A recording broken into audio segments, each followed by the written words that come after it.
ગુજરાત રાજ્યનું વર્ષ 2026-27નું બજેટ રજૂ થયું છે. આ બજેટ કયા પ્રકારનું છે તેના લાભાલાભો નાણામંત્રીએ રજૂ કર્યા. આપણી સાથે કોંગ્રેસ પક્ષના અધ્યક્ષ અમિતભાઈ ચાવડા છે. અમિતભાઈ, સ્વાગત છે આપનું ગુજરાત ફર્સ્ટમાં. અમિતભાઈ, આખું બજેટ તમે જોયું, કયા પ્રકારનું બજેટ આપને લાગ્યું? રાજ્ય સરકારનું સૌથી વધુ બજેટ કહેવામાં આવી રહ્યું છે, 4 લાખ કરોડ કરતા વધુ. 4,08,000 કરોડનું બજેટ આજે 26-27ના વર્ષ માટે રજૂ થયું. લોકોની આશા અપેક્ષાથી વિપરીત બજેટ છે અને 2026-27ની વાસ્તવિકતા ભૂલી અને ગુજરાતના લોકોને 2047ના સ્વપ્ન બતાવવાવાળું બજેટ છે. બજેટની ચોપડીમાં જુઓ તો અનેક જગ્યાએ વિકસિત ગુજરાત 2047નો ઉલ્લેખ કરવામાં આવ્યો છે, પણ વાસ્તવિકતા શું છે કે ગુજરાતનો ખેડૂત આત્મહત્યા કરી રહ્યો છે. ગુજરાતના ખેડૂતોને પાક વીમા યોજના નથી મળતી. તો ચારે બાજુથી ખેડૂતોની માંગણી છે કે ગુજરાતના ખેડૂતોને સંપૂર્ણ દેવા માફ થાય, પાક વીમા યોજના શરૂ થાય. એવો એક પણ શબ્દ આ બજેટમાં બોલવામાં કે બતાવવામાં નથી આવ્યો. એ જ રીતે ગુજરાતના 36% કરતાં વધારે યુવાનોની વસ્તી છે. એ ગુજરાતના યુવાનોની માંગણી છે કે ફિક્સ પગાર, કોન્ટ્રાક્ટ, આઉટસોર્સિંગ પ્રથા નાબૂદ થવી જોઈએ. સમાન કામ સમાન વેતનનો અધિકાર મળવો જોઈએ, પણ કાયમી ભરતી થવી જોઈએ. પણ એવી એક પણ વાત આ બજેટમાં જોવા ના મળી.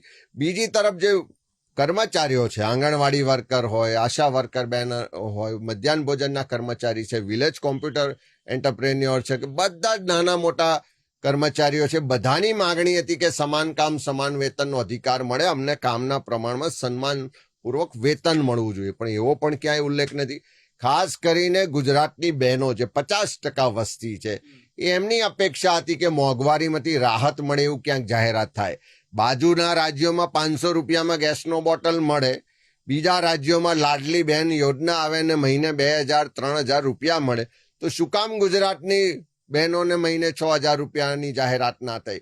કેમ ગુજરાતની બહેનો લાડલી નથી? ગુજરાતની બહેનો અરખામણી લાગે છે? 30 વર્ષના શાસન પછી પણ ગુજરાતની બહેનોની આ બજેટમાં જે અપેક્ષા હતી એ આજે એમની અપેક્ષા ઠગારી નીવડી છે. સાથે સાથે ગુજરાતના જે નાના ઉદ્યોગો, જે MSME કહેવાય, જે સૌથી વધારે રોજગાર આપે, એના માટે પણ આર્થિક સંકળામણમાંથી બહાર આવવા માટેની કોઈ જાહેરાતો નથી. ખાસ કરીને ગુજરાતનો બહુમતી વર્ગ, જેને સૌથી વધારે સરકારની મદદની જરૂર છે, એવા SC, ST, OBC માઇનોરિટી વર્ગને પણ એના વસ્તીના પ્રમાણમાં જે બજેટ મળવું જોઈએ એવી પણ ક્યાંય વાત ના દેખાઈ. ગુજરાતના જે કામદારો છે, ખાસ કરીને મનરેગાના કામદારો, એને એમ હતું કે અમારા વેતનમાં વધારો થશે, લઘુત્તમ વેતનમાં વધારો થશે, પણ એવી વાત પણ ક્યાંય જોવા ના મળી.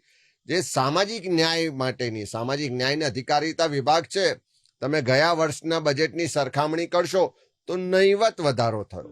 4,08,000 કરોડનું બજેટ, પણ સામાજિક ન્યાય માટે કેટલું? તો નહીવત. તો આજે વિધવા બહેનો છે, દિવ્યાંગ ભાઈઓ છે, બહેનો છે, સાથે સાથે વૃદ્ધ પેન્શન લેનારા વડીલો છે, એમના પેન્શનમાં મદદમાં વધારો ના થયો.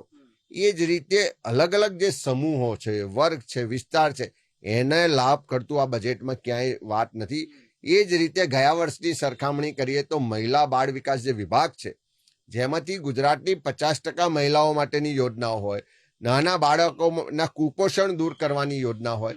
ગુજરાતમાં જે કુપોષણનું દૂષણ છે, આપણા બધા માટે શરમની, એને દૂર કરવા માટે બજેટ વધારવું જોઈએ, પણ એમાં પણ નહીવત વધારો જોવા મળ્યો. આંગણવાડી જરૂરથી દાવો કરવામાં આવી રહ્યો છે કે 2,000 નવી આંગણવાડી. તમે જે આંગણવાડીનું મકાન નતું ત્યાં મકાન બનાવવાની વાત કરો છો, પણ જે પૈસા આજે મોંઘવારીના પ્રમાણમાં કુપોષણ દૂર થાય, એ બાળકોને પોષણ મળે, એના માટે વપરાવા જોઈએ, એવા બજેટમાં વધારો નથી થયો.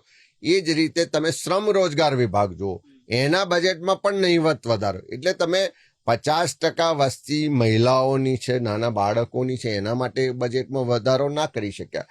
એ જ રીતે કામદારો છે, અસંગઠિત ક્ષેત્રના શ્રમ રોજગાર, એ વિભાગમાં વધારો ના થયો.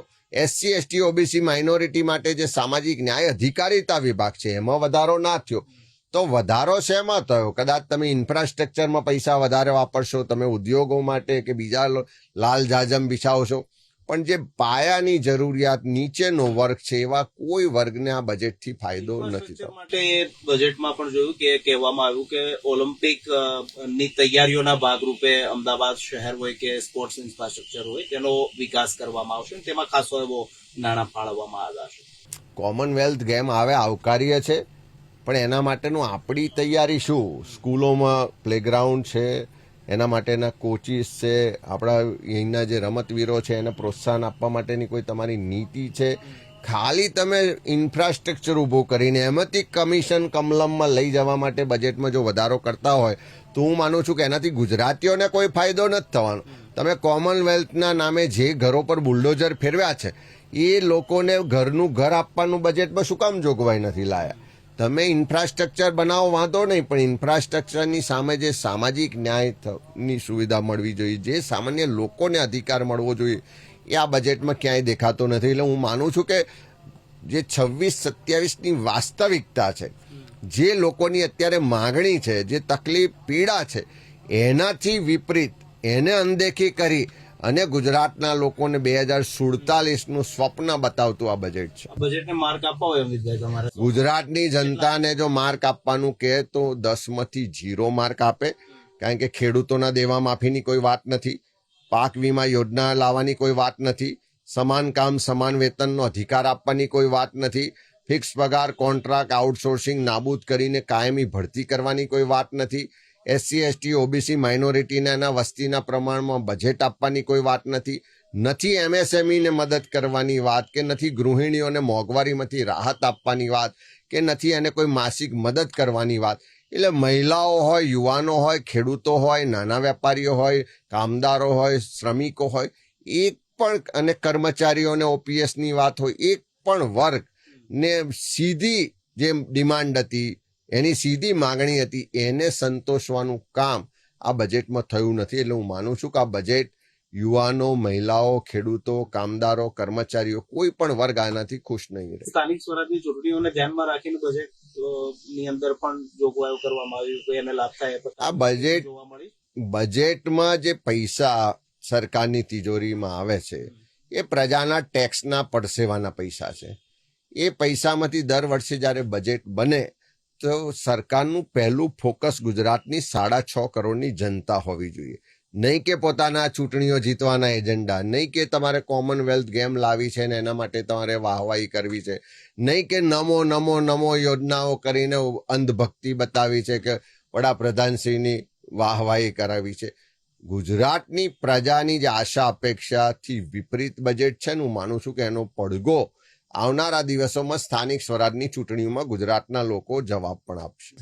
તો અમિતભાઈ ચાવડા રાજ્ય સરકારના બજેટને 0 માર્ક આપી રહ્યા છે.